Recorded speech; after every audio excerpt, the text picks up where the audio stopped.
पंतप्रधानांच्या शपथविधीसाठी महाराष्ट्रातल्या 1000 पदाधिकाऱ्यांना निमंत्रण। भाजपचे सर्व आमदार आणि खासदार सोहळ्याला जाणार। सरकार कधी कधी फक्त एक दिवस पण टिकतात। मोदींच्या शपथविधीआधी ममता दीदींचं मोठं विधान।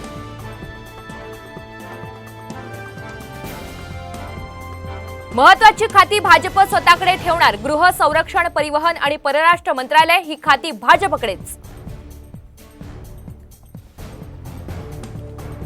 बिहारचे माजी मुख्यमंत्री जीतन राम मांझी यांची मोदींच्या मंत्रिमंडळात वर्णी।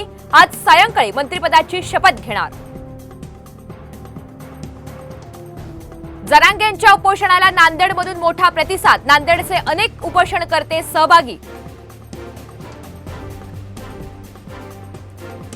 मनसेची 13 जूनला महत्त्वाची बैठक। मनसे अध्यक्ष राज ठाकरे यांच्या उपस्थितीत बैठक। सरचिटणीस पदाधिकारी राहणार हजर।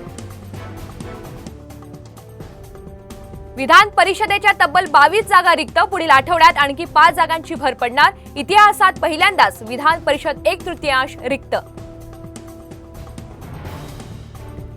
पुण्यातील विश्रांतवाडीत सामाजिक कार्यकर्त्यांचं पुष्पा स्टाईल डान्स करत आंदोलन। पुलाची तातडीनं डागडुजी करण्याची मागणी।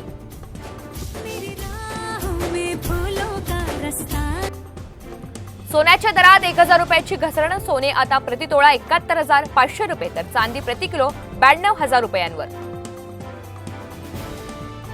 नीट परीक्षेतील वाढीव गुणांच्या साठी समिती स्थापन। 1500 पेक्षा अधिक विद्यार्थ्यांना वाढीव गुण दिल्याचा आरोप। आगमन होताच राज्यात पावसाचा धुमाकूळ। मुंबई आणि परिसरात अतिवृष्टीचा इशारा तर सोलापुरात रस्त्याला नदीचं रूप। पुण्याच्या वडगाव शहरीत घरांमध्ये पावसाचं पाणी शिरलं। नागरिकांचं प्रचंड नुकसान।